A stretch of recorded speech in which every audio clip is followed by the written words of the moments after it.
स्नेहा का सपना था कि उसे कोई बहुत ज्यादा समझदार और स्मार्ट पढ़ा लिखा लड़का मिले।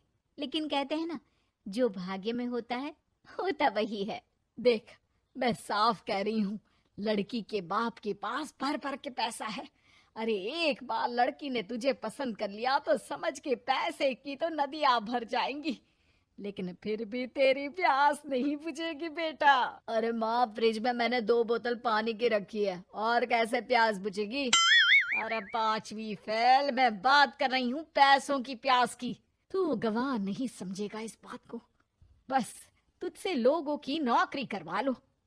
वो क्या है ना आशीष की माँ, वो सीधा है, और जिससे तू लोगों की नौकरी बोल रही है ना, वो आशीष का प्यार है अपने लोगों के लिए, जिनसे वो प्यार करता है या जिनसे जुड़ा हुआ है वो। अरे जमाना नहीं रहा वो। अरे आज की डेट में तो ना बेटा माँ का है, ना ही पति पत्नी का। कैसे बात कर रही है माँ? चाहे दुनिया यहाँ की वहाँ क्यों ना हो जाए, मैं आपके बिना नहीं रह सकता। ना ही मैं आपको कभी धोखा दे सकता हूँ। हाँ। अरे हाँ, ठीक है ठीक है। देख, लड़की को पढ़ा लिखा लड़का चाहिए तो वहां चुप रहना।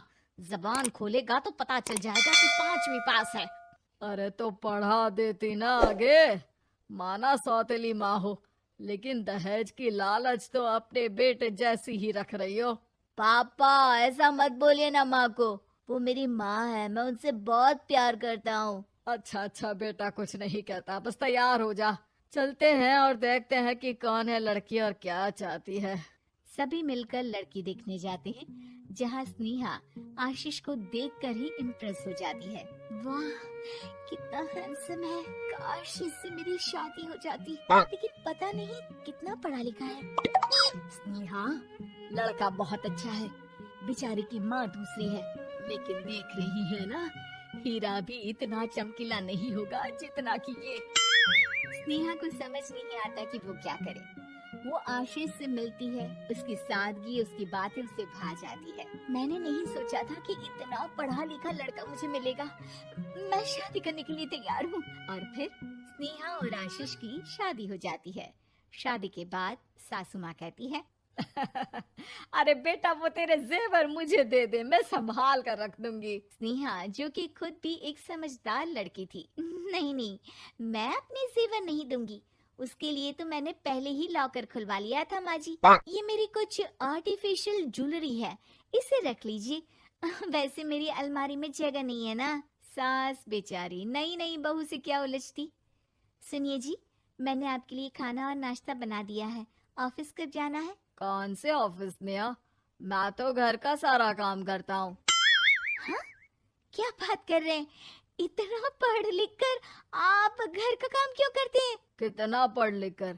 मैंने तो सिर्फ 5वीं तक पढ़ाई की है। तभी वहाँ सास आ जाती है। अरे 5वीं तक भी पढ़ लिया तो समझो मेरी कृपा से, वरना तो जो इसके लक्षण थे ना, क्या बताना। अच्छा आशीष, जरा बाहर जा और भाग कर टूथपेस्ट लेकर आ। सुबह से मंजन नहीं किया। और हाँ, फिर जाकर दुकान की सफाई कर देना, तेरा छोटा भाई दुकान पर जाने को तैयार हो रहा है। स्नेहा ये सब सुनकर हैरान रह जाती है। वो सोचती है कि आखिर उससे क्या गलती हो गई जो उसके साथ ऐसा हुआ। आशीष स्नेहा के पास जाता है। सुनो, तुमको तो मैंने पहली मुलाकात में ही बताया था कि। स्नेहा आशीष की बात ही नहीं सुनना चाहती है। वो जोर से चिल्लाती है, चुप रहो बिल्कुल, गंवार कहीं के।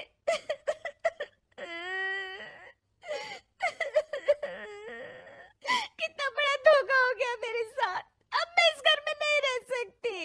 प्लीज ऐसी बात मत करो, मेरी पत्नी हो तुम, जैसे बोलोगी मैं वैसा करूंगा। मैं कोशिश करूंगा बाहर जाकर कोई काम ढूंढ लूं, पर प्लीज मत जाओ। चुप रहो गंवार कहीं के, मैं तुम्हारे जैसी की बीवी हो ही नहीं सकती। आशीष स्नेहा को लाख समझाने की कोशिश करता है, लेकिन वो अपने मायके चली जाती है। माँ चलिए ना, स्नेहा को मना कर लेकर आते हैं। अरे जाओ, बनाने जाए मेरी जूती। इतना घमंड, जैसे कलेक्टर हो कहीं की महारानी। अरे मैं तो तुझे कहूंगी कि तू भी भूल जा, हमने नहीं भगाया, खुद ही तो गई है। माँ वो बीवी है मेरी, मैं प्यार करता हूँ उससे, मैं जा रहा हूँ उसे लेने। वहीं स्नेहा के घर पर, माँ वो तो कुछ काम ही नहीं करता, घर का नौकर है, 5वीं पास। मैं नहीं रह सकती ऐसे आदमी के साथ माँ। बेटा वो लड़का बहुत अच्छा है, उसकी तारीफ मैंने हर किसी से सुनी है। तेरा पति है, अब तक एक गलत माँ के साथ रह रहा था, तू संवारेगी तो संवर जाएगा। तभी वहाँ आशीष आ जाता है। मुझे माफ कर दो स्नेहा, पर प्लीज मुझे छोड़कर मत जाओ। मेरी माँ के जाने के बाद मुझे तुम्ही से सारी उम्मीद है। तुम जैसा कहोगी मैं करूँगा, पर प्लीज मेरे साथ रहो। सबके समझाने बुझाने के बाद स्नेहा आशीष के साथ घर आ जाती है।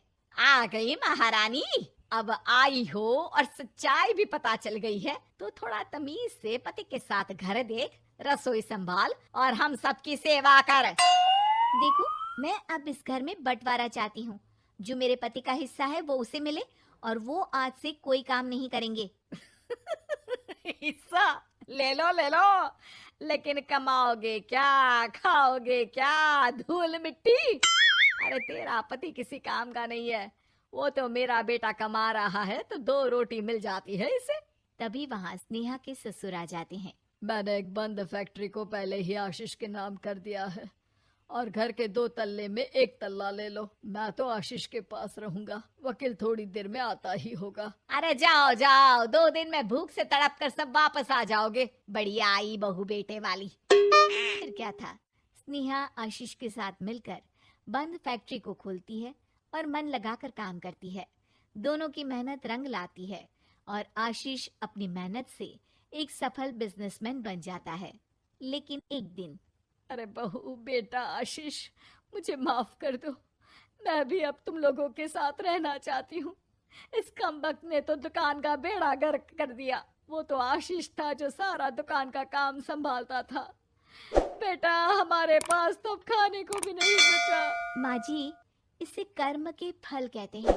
खैर, खाना है तो आपको और आपके बेटे को काम करना पड़ेगा, समझी? हे भगवान, अब ये दिन आ गए हैं कि बहू के साथ रहने के लिए मुझे काम करना पड़ेगा। बेटा आशीष, तू ही समझाना अपनी बीवी को। पता है ना मैंने तुझे कितने प्यार से पाला है। हाँ माँ, वो तो ऐसे ही बोल रही है आपको। अरे घर में काम काज के लिए बहुत सारे नौकर चाकर है, आप आराम से रहिए माँ। स्नेहा आशीष का अच्छा और सरल सच्चा व्यवहार देखकर मन ही मन सोचती है, मेरा पति गवार ही सही, लेकिन दुनिया का सबसे अच्छा इंसान है।